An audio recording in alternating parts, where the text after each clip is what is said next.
They are the epitome as far as in their mind of righteousness. They know that law and try to live it to every jot and tittle. They're the experts. They are.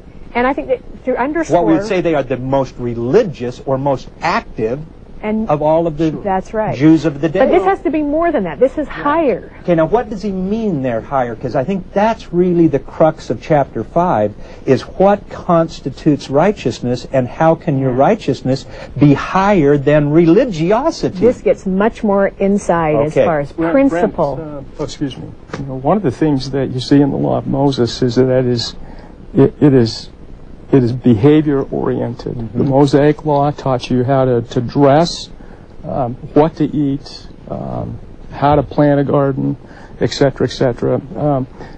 You can see if you're living the law of Moses by the way you behaved, by not picking up sticks on Sabbath, and etc., etc.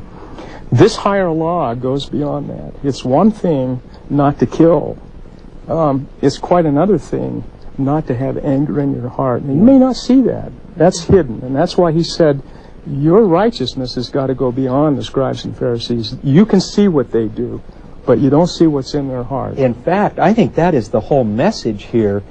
And we've heard our prophets, seers, and revelators and apostles in recent times talking to the same thing to the Latter-day Saints, is that it's not enough to do, you've got to become righteous. And I think that's exactly the message of the Sermon on the Mount, as you pointed out, the behavior versus the being.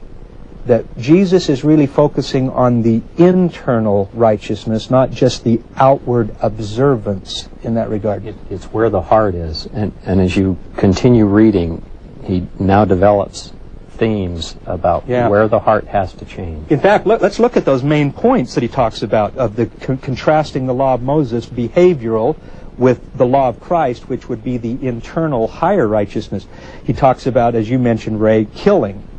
And I find that interesting. When was the last time in sacrament meeting we had a talk on don't murder? We pretty well got that part down.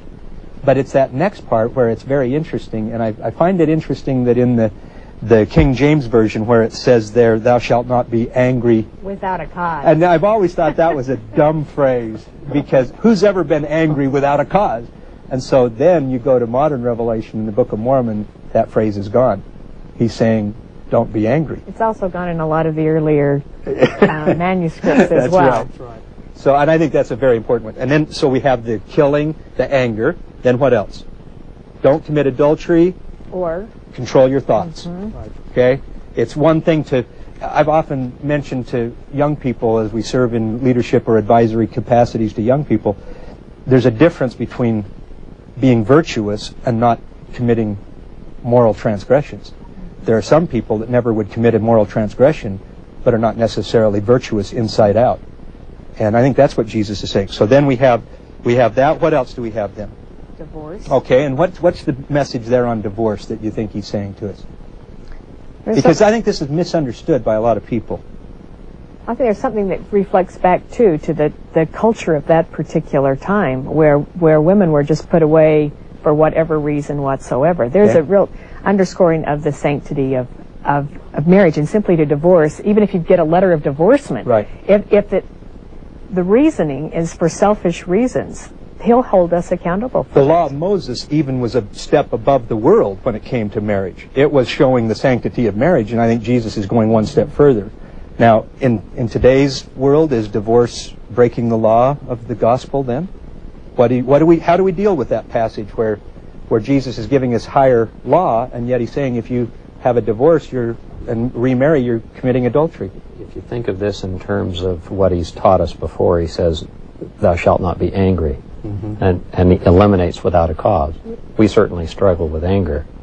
And our obligation as you end this chapter, he says, be therefore perfect or mature or whole or complete is another way to look at it, as your Father in heaven is complete.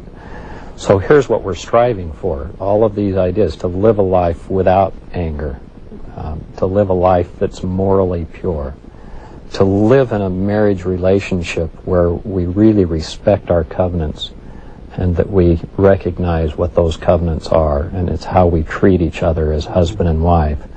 The hard question that's often asked is that where he says, I say unto you that whosoever shall put away his wife, saving for the cause of fornication, causes her to commit adultery.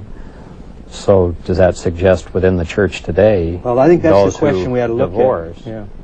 Elder McConkie makes it rather clear that if we were living a higher law, there would be no grounds for divorce, and that under the present conditions of the world, that a person can divorce and remarry without the stain of immorality. But I think the point that you're making, David, is absolutely right, is if I was living the Christ-like life, if I was living the higher law that the Savior is prescribing there wouldn't be grounds for divorce. There really would be no reason for divorce. Both individuals exactly, were living exactly. If both were, absolutely. Exactly, and it takes you back to the Beatitudes.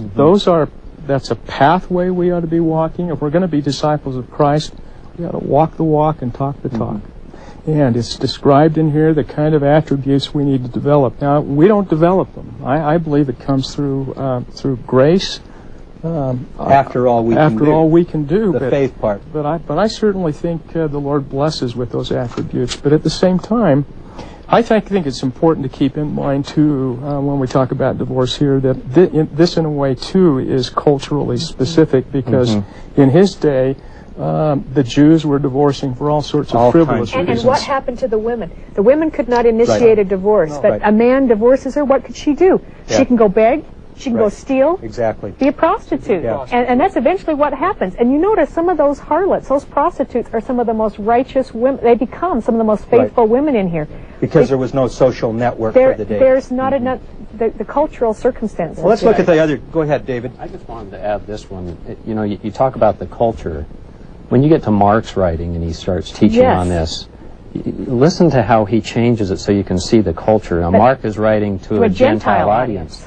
But he says, and let's see if I can find the right place, it's Mark chapter 10, verse 10. And in the house his disciples asked him again of the same matter, and he saith unto them, whosoever shall put away his wife, and marry another, committeth adultery against her. And if a woman shall put away her husband, and be married to another, she committeth adultery. So you see it goes both ways. The principle is the same. Right. And I think the way that we summarize, we didn't identify all of the points because there is the swearing of oaths. The point there was your word should be your honor.